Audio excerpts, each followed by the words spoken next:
Halo Halo Sumatera Sumatera Utara, Utara. selamat sore pemirsa. Sumatera Utara hari ini kembali hadir menjumpai Anda edisi Senin 27 Februari 2023. Bergabunglah bersama kami, saya Muhammad Azril Nasution. Dan saya Ziva Zahriani, sejumlah informasi terkini seputar Sumatera Utara telah dirangkum tim redaksi kami untuk Anda. Dan berikut kita awali informasi selengkapnya.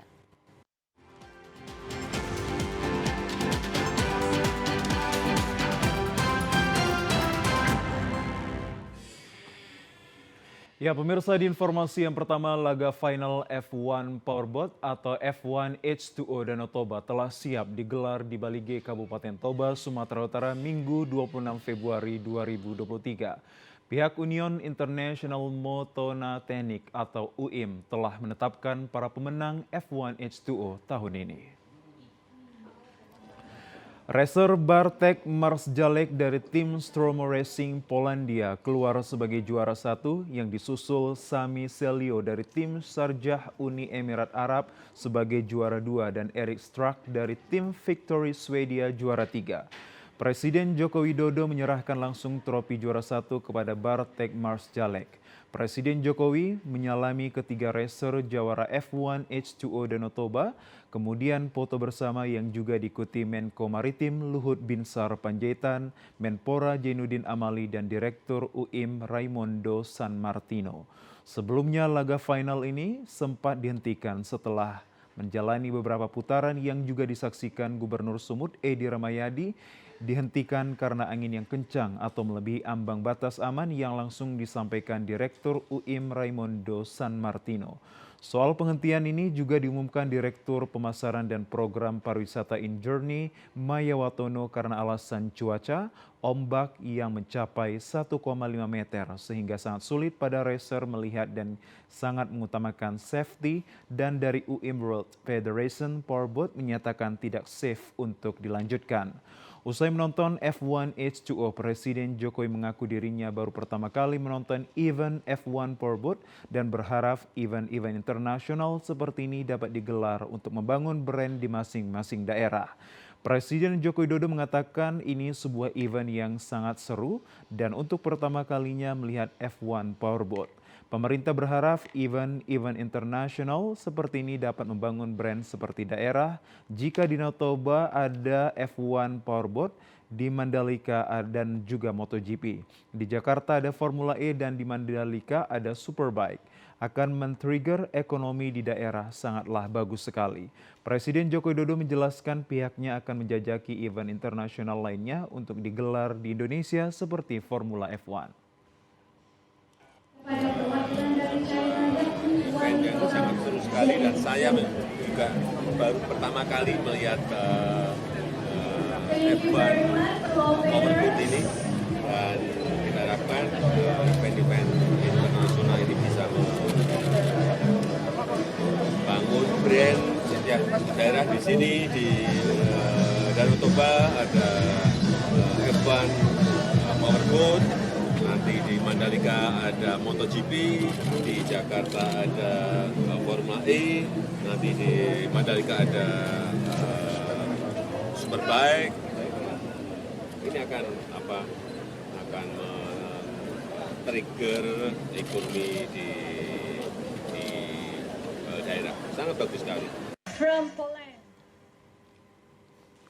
Pemirsa, pembalap Stromoy Racing Bartek Marsjalek memenangi race 1 putaran pertama kejuaraan dunia F1 Powerboat atau F1 H2O di perairan Danau Toba, kawasan Pelabuhan Mulia Raja Napi Tupulu, Bali G, Sumatera Utara pada hari Minggu 26 Februari 2023. Dalam race yang berlangsung selama 30 menit tersebut, pembalap asal Polandia itu finish terdepan dengan melibas sirkuit sepanjang 2,2 km sebanyak 18 lap. Dengan hasil itu, Marsjalek berhasil atas 20 poin yang menjadi modal penting untuk mengarungi 7 putaran selanjutnya dalam gelaran F1 Powerboat musim 2023. Usai lomba, pembalap Stromoy Racing Bartek Marsjalek mengatakan, sungguh luar biasa untuk memenangi perlombaan. Bartek sangat menikmatinya. Cuaca pagi ini sempurna untuk kualifikasi dan kami memiliki banyak penonton di sekitaran danau. Begitu yang senyumnya yang memberi motivasi ekstra. Saya sangat baik di atas kapal. Posisi kedua ditempati Sami Selio dari tim Syahrat yang terpaut 01,97 detik dari sang pembedak. Sedangkan posisi ketiga diraih Eric Stark asal tim Victory yang terpaut 3,26 detik. Kedua pembalap masing-masing mendapatkan 15 dan 12 poin. Peter Morin dari China, tim di posisi keempat dengan selisih 4,18 detik dan di bawahnya ada pembalap Abu Dhabi tim Thani El Kemsi yang terpaut 5,87 detik. Nasib kurang baik dialami sang juara bertahan, Sean Torrent dari Abu Dhabi Team. Dia harus puas terlempar ke posisi 9 dengan selisih 1 lap dari pemenang lomba. Torrent yang sempat berada di posisi terdepan terkena penalti 1 lap karena mencuri start yang menjadi kesalahan kedua yang dilakukan Torrent setelah sebelumnya pada sesi kualifikasi. Dia sempat dapat pole position, tapi catatan waktu terbaiknya dibatalkan karena sang pembalap kedapatan memotong jalur. Oleh karena itu, Torrent harus menyerahkan posisi terdepan start ke Marzalek dan mengawali balapan 1 posisi di belakang pembalap Polandia itu.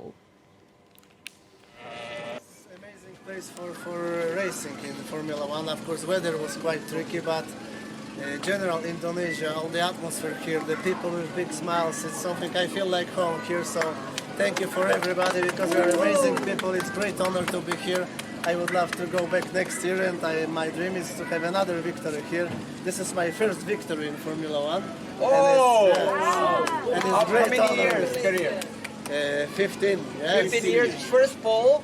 First pole, right? Yes. First pole and first podium P1. According to the tradition in Formula One powerboat, I get wet because they throw me to the lake. So I'm very happy that Toba Lake is also here.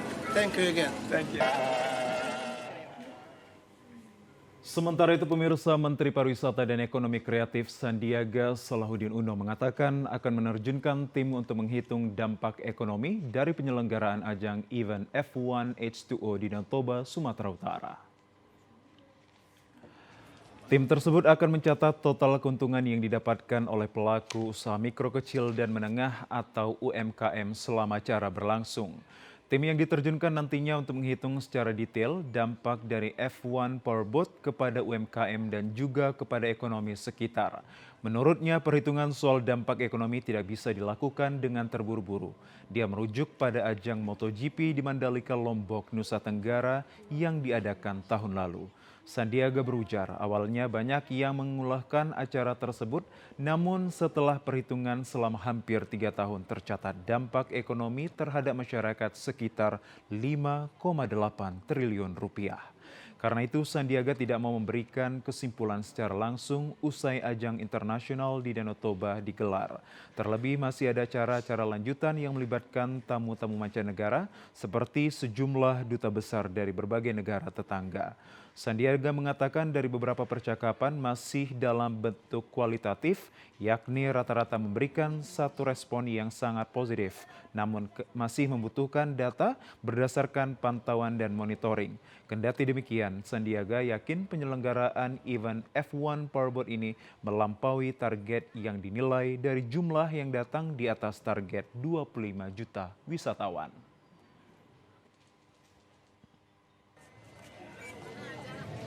Namun kita mesti hitung dengan data berdasarkan pantauan dan monitoring kita. Kita sudah menerbitkan tim, jadi kita akan kumpulkan data ini seperti misalnya waktu MotoGP.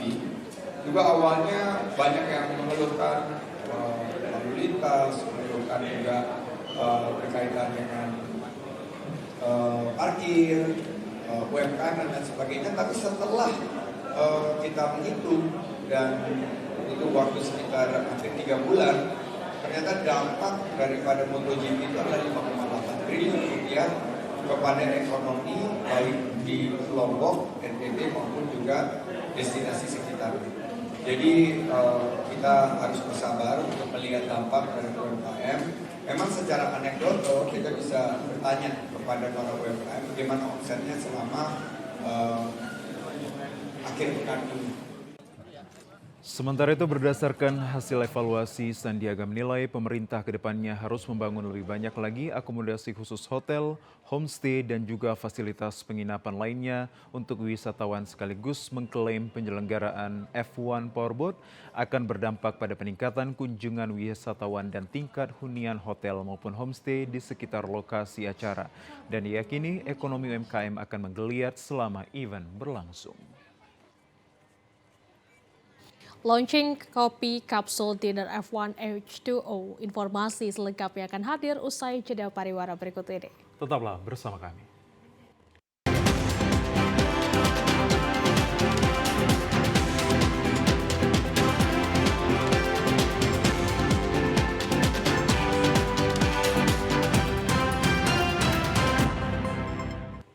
Pemirsa, masyarakat ekonomi lemah dan UMKM termasuk unit-unit usaha di gereja saat ini mendapatkan perhatian dari pemerintah melalui berbagai perusahaan BUMN dengan harapan agar program usaha berkembang secara baik.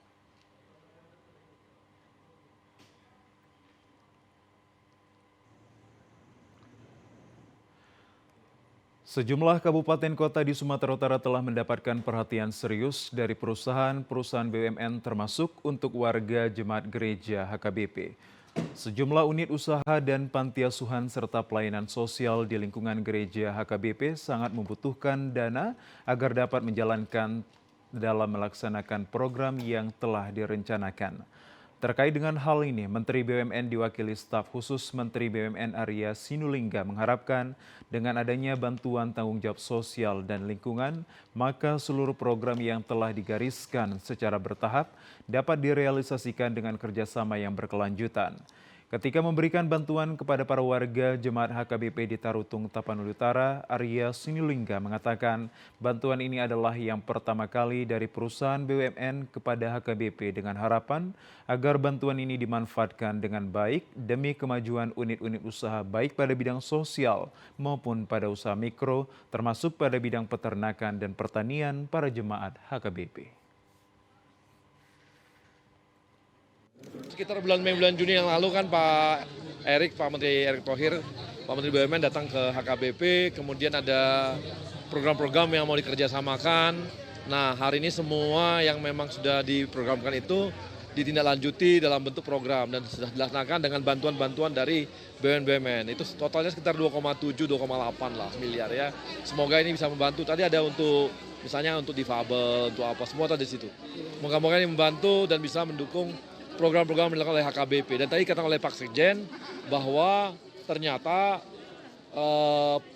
program ini baru pertama kali ada program kerjasama secara formal antara BUMN dengan HKBP. Baru kali inilah program jalan. Jadi semoga ini berguna untuk HKBP dan jemaat HKBP. Sekjen HKBP Pendeta Dr. Victor Tinambunan MST maupun Kadep Diakonia HKBP Pendeta Deborah Purada Sinaga MTH ketika menerima bantuan menyatakan bahwa bagi warga jemaat HKBP bantuan yang hampir 3 miliar rupiah ini akan dimanfaatkan sesuai dengan kebutuhan dalam pelayanan sosial perekonomian termasuk mengembangkan unit usaha lainnya yang selama ini sangat membutuhkan bantuan dari semua pihak.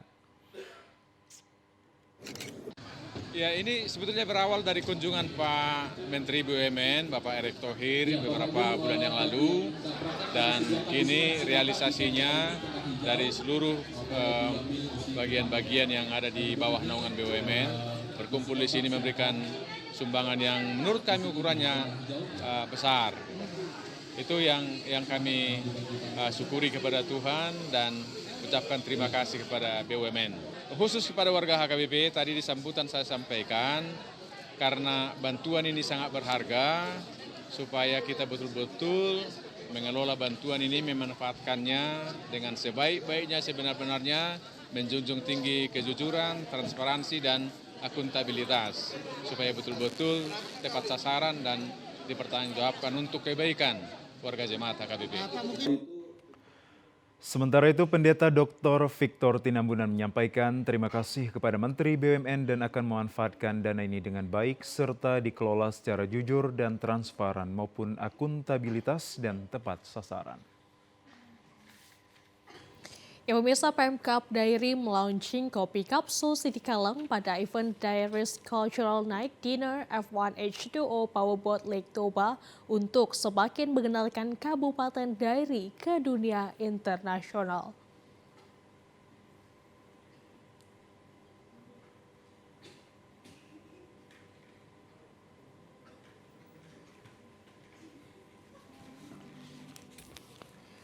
Pada event bergengsi kejuaraan dunia F1 H2O Powerboat Lake Toba di Balige, Pemkab Dairi menggelar Dairies Cultural Night Dinner yang dihadiri Wakil Gubernur Sumatera Utara Musa Rajeksya, Kementerian Marves, tokoh masyarakat Dairi, serta pebalap dan kru F1 H2O serta investor yang berasal dari dalam dan luar negeri.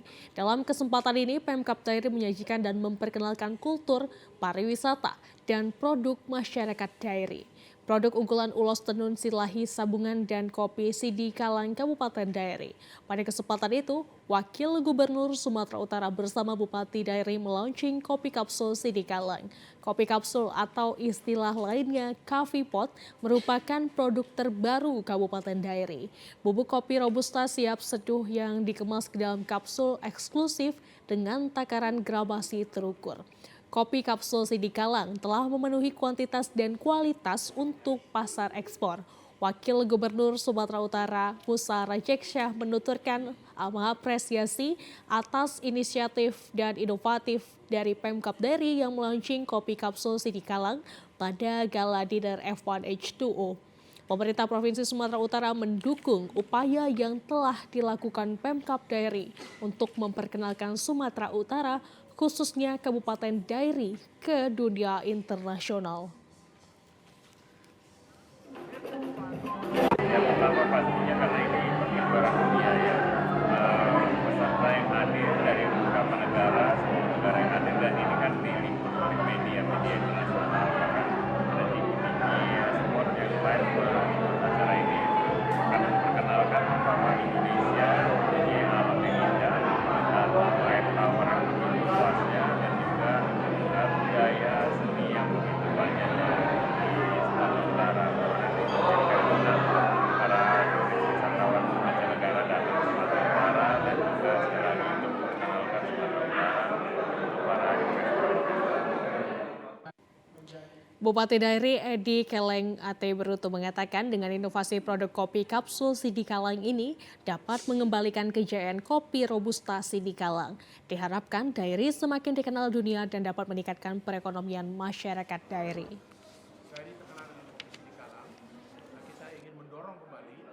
Agar kopi Sidikalang ini tidak punah tapi makin lebih besar. Kita lakukan terobosan dengan memasukkan kopi itu ke dalam kapsul, ya, dalam bentuk bubuk yang rasa asli, dan itu bisa dibawa sampai 18 bulan.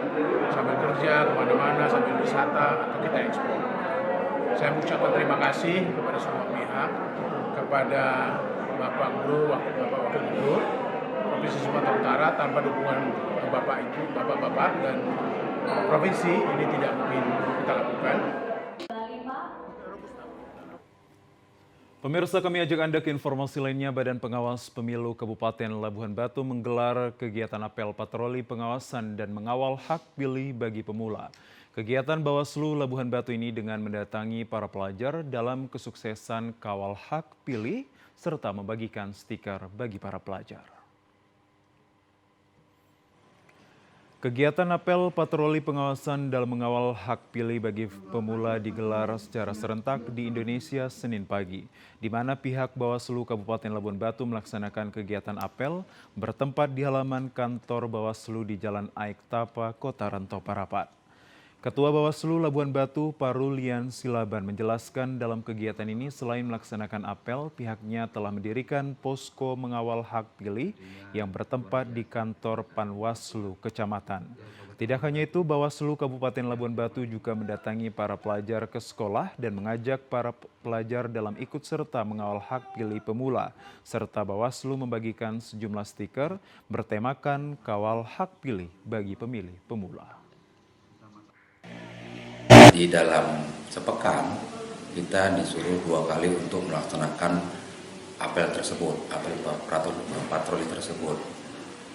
sampai dengan 14 Februari tahun 2024. Nah, kegiatan itu dilaksanakan kita bersama dengan Panwascam. Dengan ini Panwascam Rantau Utara, Rantau Selatan, dan Bila Barat untuk sama-sama melakukan patroli khususnya kepada pemilih pemula.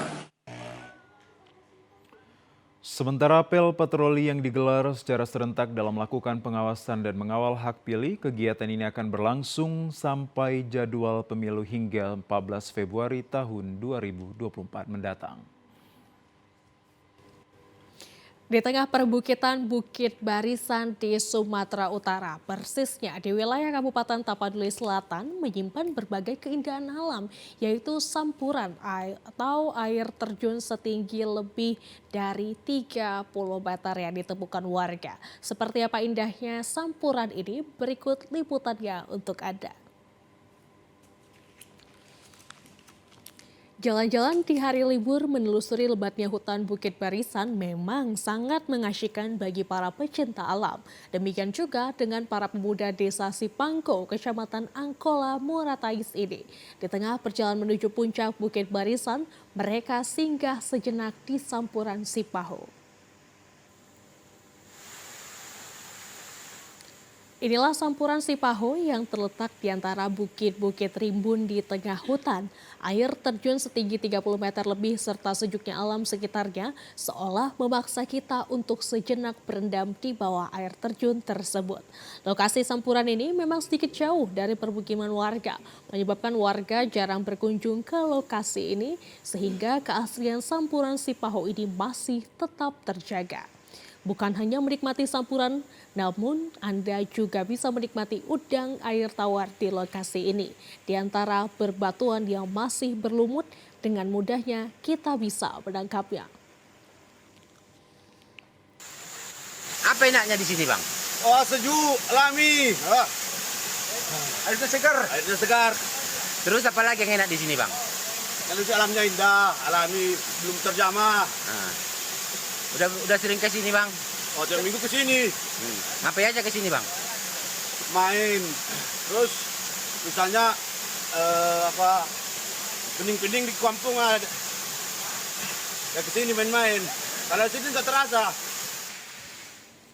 Bagi Anda pecinta dan penikmat keindahan alam, keaslian Sampuran Sipaho bisa jadi rekomendasi utama untuk berkemah ataupun camping bersama keluarga atau komunitas. Pemirsa, kami akan segera kembali dengan sejumlah informasi lainnya.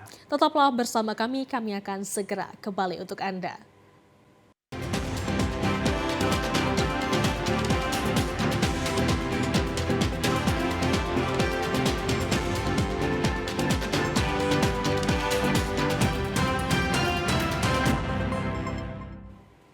Terima kasih Anda masih bersama dengan kami dalam program Sumatera Utara hari ini. Pemirsa, dampak buruk media sosial sering terjadi di kalangan remaja khususnya bagi siswa tingkat sekolah dasar. Hal inilah yang menjadi dasar Kepala SD di Desa Tumpatan Nibung, Kecamatan Batangkuis, Kabupaten Deli Serdang untuk mengadakan kegiatan sosialisasi baik buruknya menggunakan media sosial.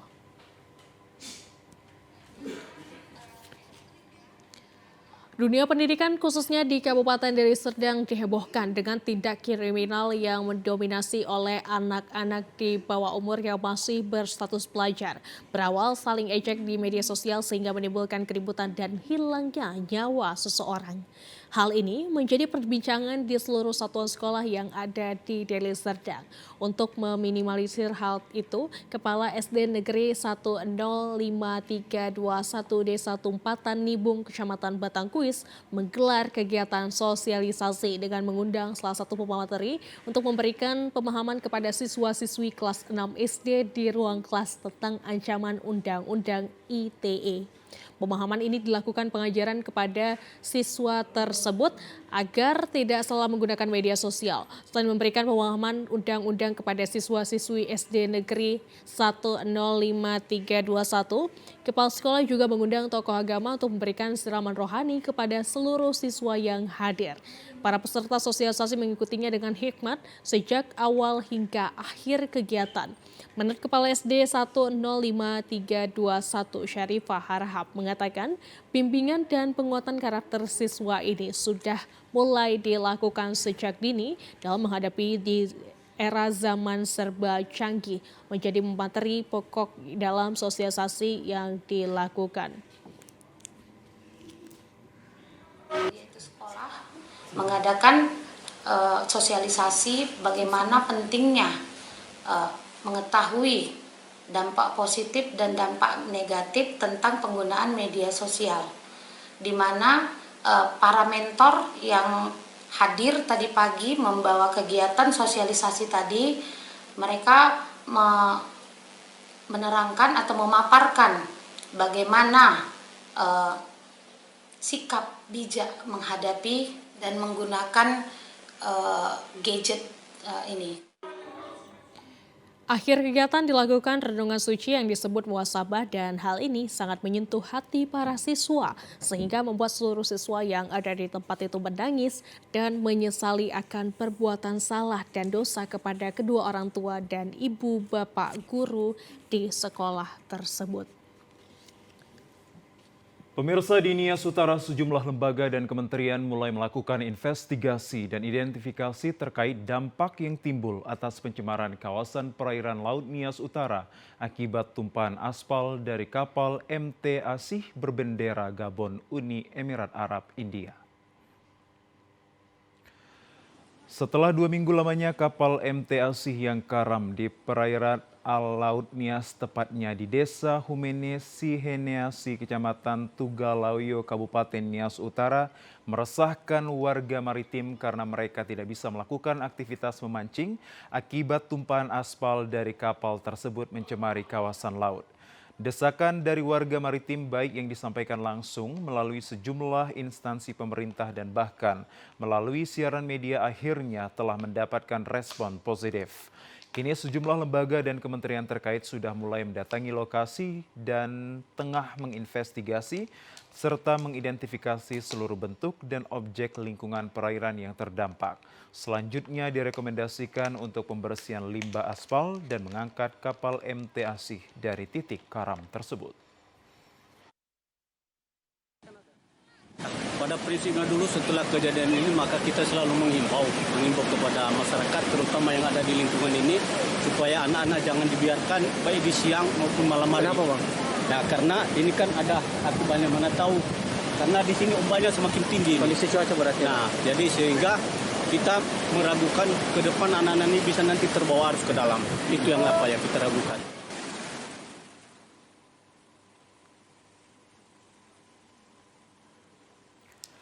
Personil dari bidang kelautan, pesisir, dan pulau-pulau kecil Dinas Kesehatan Provinsi Sumatera Utara dan tim Direktorat Pengelolaan Ruang Laut Kementerian Kelautan dan Perikanan telah melakukan pendalaman dan memperoleh data secara nyata dari lapangan. Alat tangkap nelayan yang telah rusak akibat aspal ditemukan sebagai sampel, kemudian menemukan sejumlah biota laut seperti telur penyu di pesisir pantai. Selain itu mengukur kawasan pantai yang tercemari atas aspal mentah tersebut. Sementara itu pemirsa, pemerintah telah menyampaikan larangan untuk mendekati kawasan pantai lokasi karamnya kapal MT Asih karena ombak besar dan cukup ekstrim dapat mengancam keselamatan jiwa.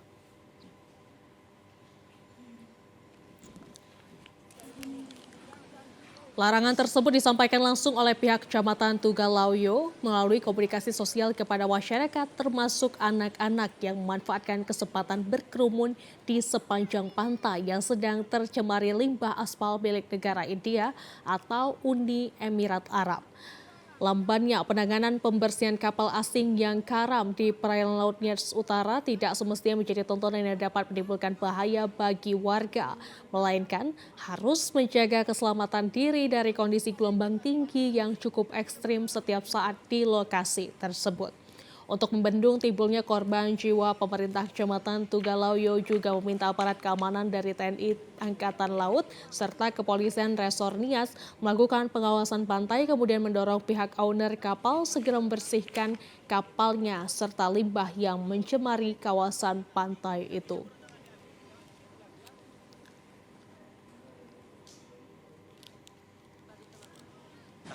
Prinsipnya dulu setelah kejadian ini maka kita selalu menghimbau.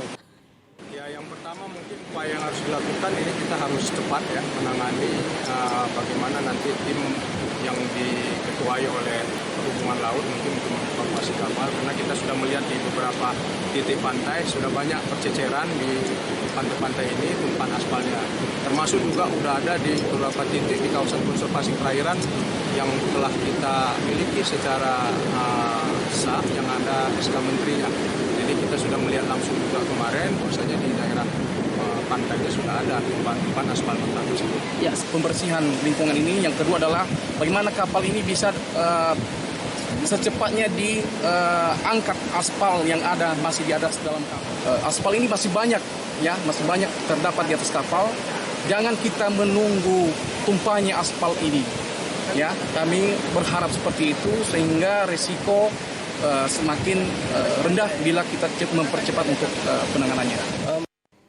Limbah aspal yang terkesan masih dibiarkan dan mencemari sepanjang pantai diyakini dapat berpengaruh pada semakin buruknya kesehatan lingkungan. Sehingga pihak orang tua telah diminta memberikan pengawasan terutama pada anak-anak karena penasaran dengan kapal tanker bitumen aspal milik warga negara asing yang masih didatangi dan bermain di laut.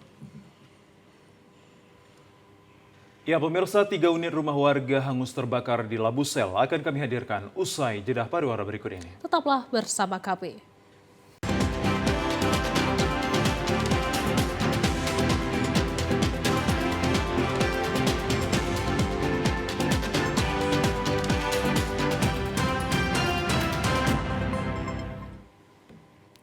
Pemirsa, 3 unit rumah semi permanen milik warga di Dusun Padang Bulan, Desa Tanjung Medan, Kabupaten Labuan Batu Selatan, Labusel, hangus terbakar hari Minggu kemarin. Saat 3 unit rumah warga yang terbakar hebat itu sempat diabadikan melalui video oleh warga dan pasca kebakaran terlihat barang dan perabotan rumah sebagian sudah tidak dapat digunakan. Namun 1 unit sepeda motor masih bisa diselamatkan meskipun sempat ikut terbakar. Sementara itu warga setempat secara bergotong royong membersihkan rumah korban dari sisa-sisa yang terbakar.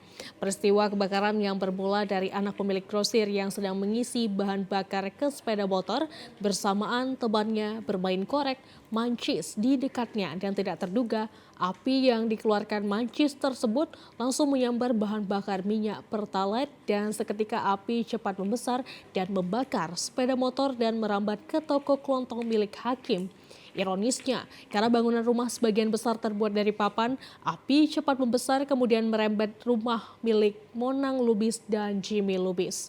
Kepala Dusun Padang Bulan Desa Tanjung Medan Ilham Gunawan menyampaikan, untuk memadamkan api diterjunkan 2 unit mobil pemadam, yang 1 dari pemadam kebakaran kecamatan, yang kemudian dibantu mobil pemadam kebakaran kabupaten.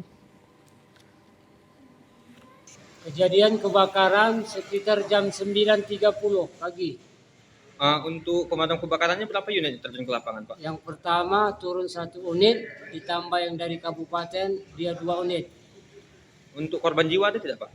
Ada 1, anak-anak yang luka cuma kaki saja, melepuh.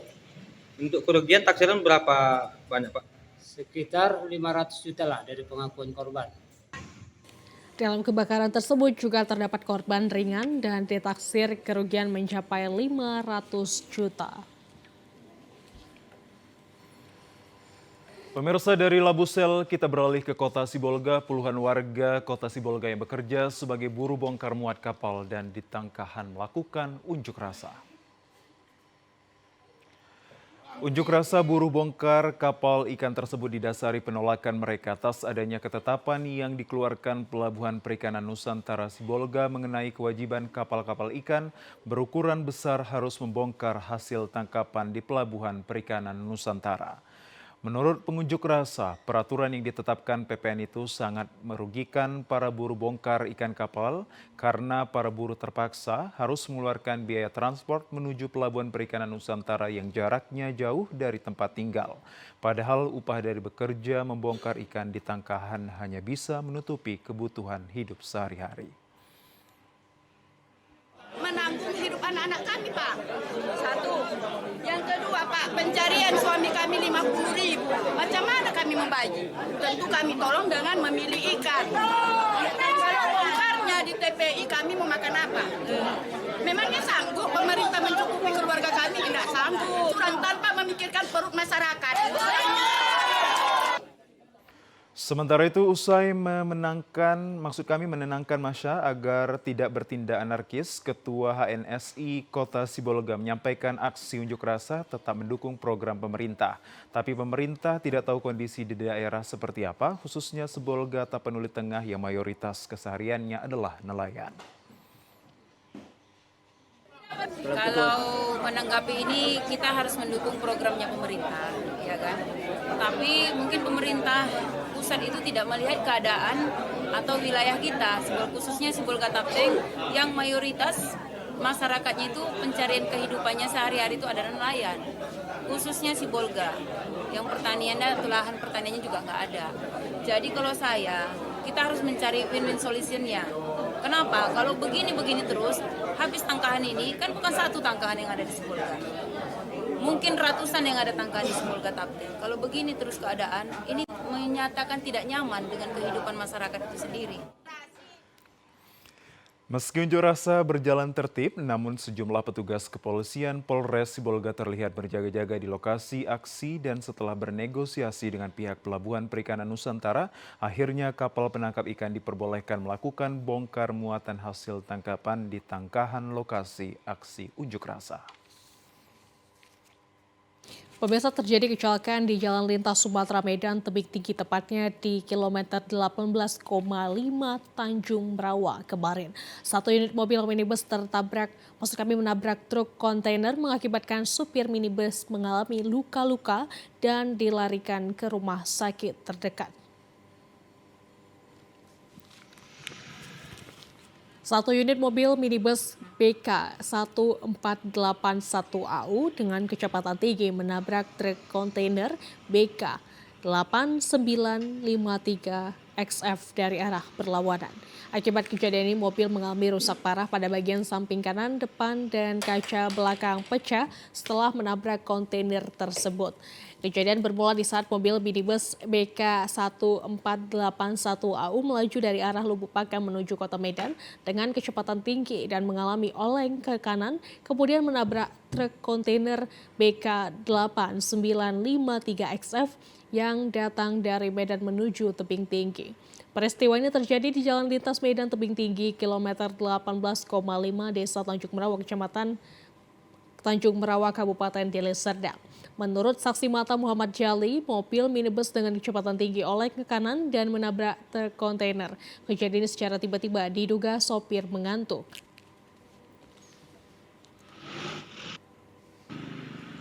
Truk beralasan dari Medan mau ke Lubuk Pakam. Nah, sedangkan mobil minibus ini dari Pakam ke Medan, karena bus minibus ini mengambil jalur sebelah kanan hingga kecepatan tinggi, tidak melihat lagi truk yang sedang lewat, maka terjadilah kecelakaan dan terjadi laka kambing. Korban 2, yaitu supir sama sewanya 1, jadi sekarang dilarikan ke rumah sakit umum Pakam. Sementara pengakuan sopir kontainer Rizal mengatakan tidak melihat minibus yang datang dari arah Lubuk Pakam. Dengan kecepatan yang tinggi, tiba-tiba saja minibus menabrak truknya yang dikemudikan.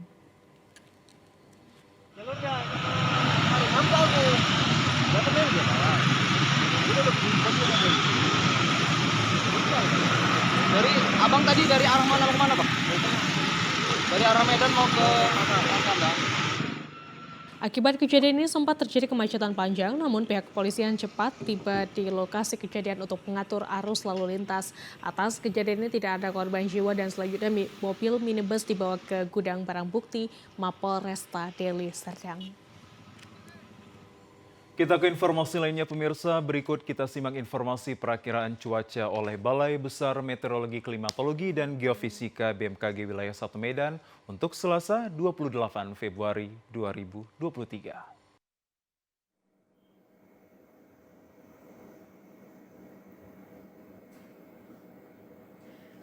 Sobat BMKG, saya Putri Diana Prakirawan Balai Besar Meteorologi, Klimatologi, dan Geofisika Wilayah 1 Medan akan menyampaikan informasi perakiraan cuaca untuk Selasa 28 Februari 2023. Pada pagi hari, cuaca diperkirakan cerah berawan dan terdapat potensi hujan ringan di wilayah Langkat, Srege, Medan, Batubara, dan sekitarnya. Untuk siang hingga sore hari, berpeluang hujan ringan hingga sedang di wilayah Sumatera Utara, dengan hujan sedang terjadi di Kepulauan Nias, Dairi, Pakpak Barat, Humbahas, Langkat, Karo, Deli Serdang, Simalungun, Samosir, Toba, dan Tapanuli Utara. Kemudian untuk malam hari, berpeluang hujan ringan hingga lebat di wilayah Sumatera Utara, di mana hujan lebat diperkirakan terjadi di wilayah Dairi, Pakpak Barat, Humbahas, Tapanuli Selatan, Tapanuli Tengah, dan sekitarnya. Untuk dini hari, cuaca diperkirakan berawan untuk wilayah Sumatera Utara. Untuk suhu udara berkisar antara 16 hingga 32 derajat Celcius dengan kelembapan udara 60 hingga 98%, di mana angin bertiup dari arah barat laut hingga timur laut dengan kecepatan 10 hingga 20 km per jam. Pada tanggal 28 Februari terpantau titik panas atau hotspot di wilayah Sumatera Utara, yaitu 6 titik terdapat di wilayah Kabupaten Labuan Batu dan Dairi. Untuk seluruh masyarakat, kami himbau akan waspada hujan sedang hingga lebat yang terjadi di wilayah lereng barat, pantai barat, pegunungan, dan sebagian lereng timur di wilayah Sumatera Utara yang dapat menyebabkan banjir dan tanah longsor pada sore hingga malam hari. Demikian informasi yang dapat kami sampaikan. Semoga informasi ini bermanfaat. Terima kasih dan sampai jumpa. Ya, pemirsa, berikut kita ikuti selengkapnya berita lintas Andalas.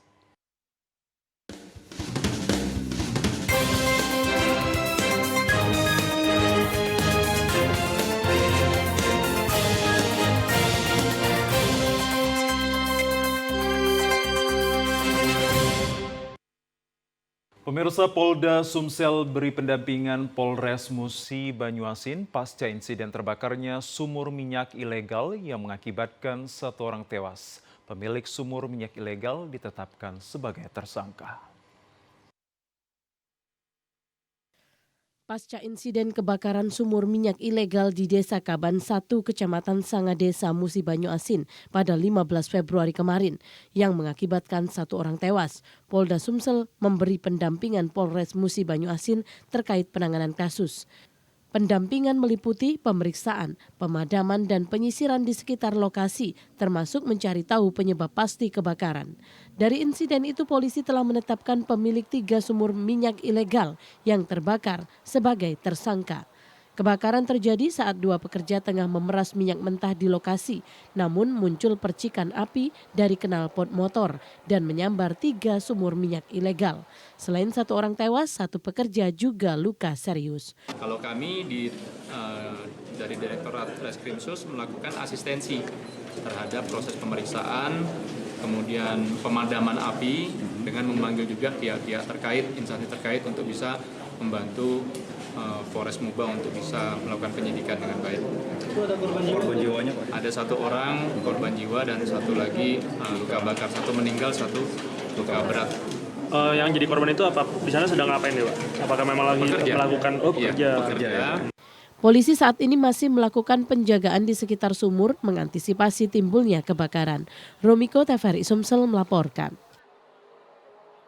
Pemirsa, petugas gabungan masih terus melakukan penertiban segala aktivitas ilegal drilling. Bahkan upaya hukum telah dilakukan untuk menyita peralatan pengeboran sumur minyak tradisional di Kecamatan Keluang, Kabupaten Musi Banyuasin.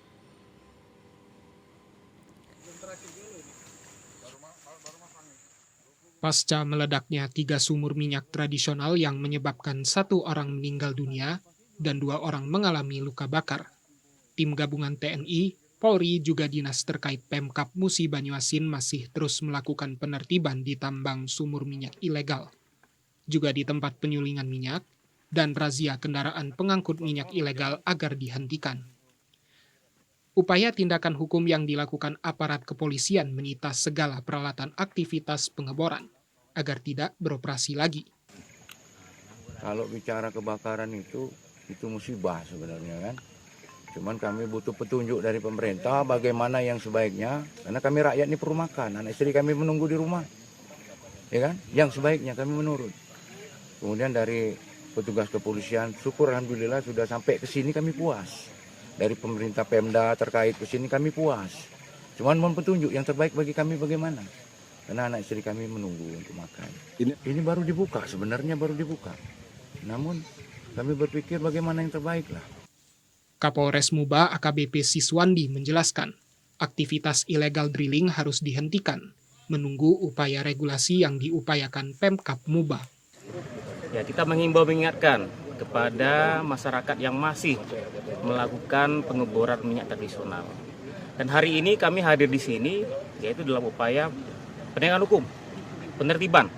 Ini nggak ada lagi yang namanya sumur-sumur baru yang ada di Desa Tanjung Dalam.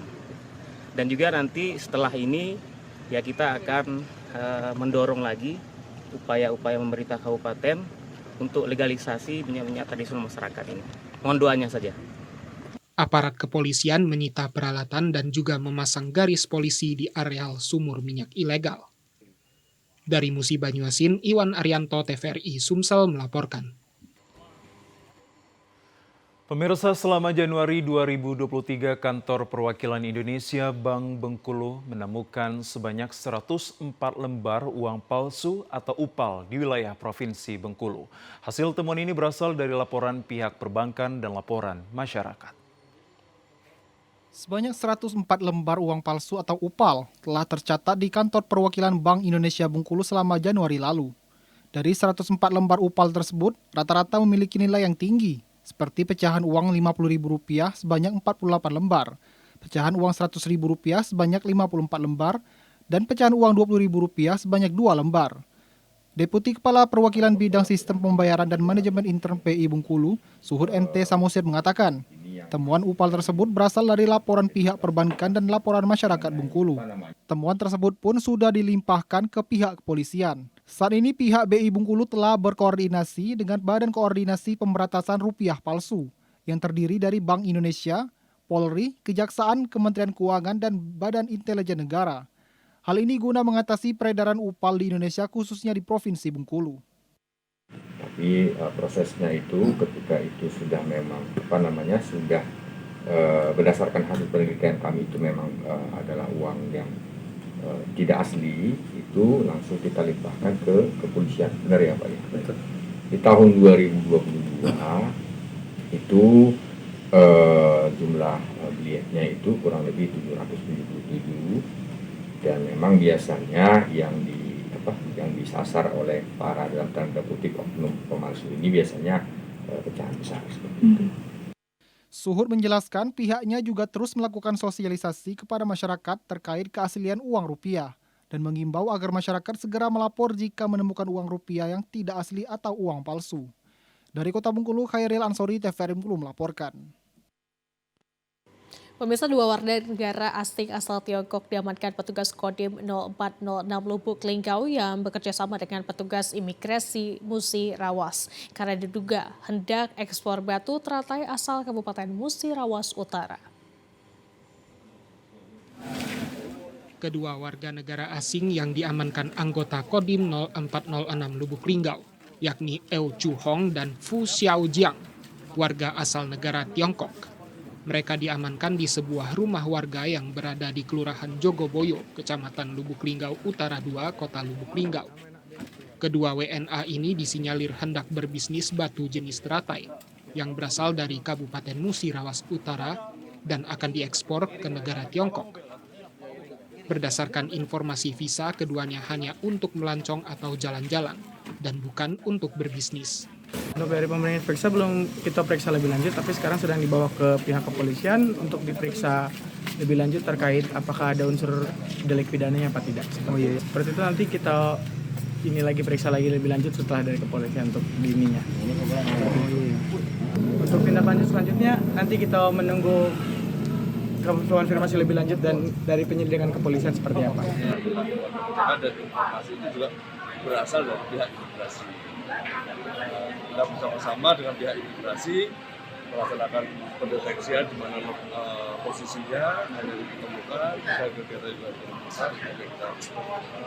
Ditemukannya pas mereka lagi Lagi bekerja. Lagi di Batu ini. Jadi Batu Kaunya juga ada waktu itu. Di Linggau apa Murata Ramdan yang Yaman? Oh di Linggau. Saat ini keduanya sudah diperiksa Satreskrim Polres Lubuk Linggau dan selanjutnya akan dibawa ke kantor imigrasi Muara Enim. Dari Lubuk Linggau, Ferry Setiawan, TVRI Sumsel melaporkan. Informasi lainnya pemirsa, naik di angka 12,03%. Angka kemiskinan di Kabupaten Lebong tercatat meningkat pada hitungan hasil survei sosial ekonomi nasional. Badan Pusat Statistik Kabupaten Lebong menyebutkan kenaikan angka kemiskinan disebabkan banyak faktor, yakni salah satunya indeks pembangunan manusia. Pembangunan manusia yang meliputi tingkat kesehatan, pendidikan, dan pendapatan. Kenaikan angka kemiskinan di Kabupaten Lebong saat ini masuk kategori warning bagi pemerintah Kabupaten Lebong. BPS meminta pemerintah Kabupaten Lebong dapat mengambil langkah dalam upaya percepatan penurunan angka kemiskinan sesuai dengan instruksi pemerintah pusat, terlebih lagi pada kemiskinan ekstrim. Kendati hal tersebut, BPS juga mengklaim dasar kenaikan tak bisa dilihat dari satu faktor saja. Namun banyak faktor yang menjadi penyebab kenaikan kemiskinan di suatu daerah selain indeks pembangunan manusia. Hasil survei sosial ekonomi nasional atau yang dikenal dengan Susenas itu memang mengalami kenaikan sebesar 12,03%. Ya ini sebenarnya merupakan warning buat Bupati Lebong karena terkait dengan kemiskinan ini, tetapi ini tidak juga menjadi bahwa ini indikasi kegagalan dari Bupati, bukan juga, karena indikator dari kemajuan pembangunan itu kan banyak seperti itu. Berdasarkan data dari BPS, indeks angka pendidikan masuk kategori rendah yakni tamat SD sebanyak 25,60%, SMP 48,65%, dan SMA sederajat atau sarjana 25,75%. Sementara hitungan pendapatan juga tergolong masih rendah, di mana angka masyarakat tercatat tidak bekerja berada pada angka 40,41%. Selain itu, pemerintah daerah diminta untuk menyelidiki instansi-instansi yang membidangi 3 permasalahan tersebut. Dari Kabupaten Lebong, Atri Prasetyo, TVRI Bengkulu melaporkan. Ya pemirsa, informasi terkait angka kemiskinan di Kabupaten Lebong sekaligus menutup perjumpaan kita dalam program Sumatera Utara hari ini. Kami ucapkan terima kasih atas kebersamaan dan juga perhatian Anda. Saya Muhammad Azrul Nasution. Dan saya Ziva Zahrianis mengucapkan terima kasih atas perhatian Anda. Kami pamit undur diri dari hadapan Anda. Selamat sore dan sampai jumpa. Sampai jumpa.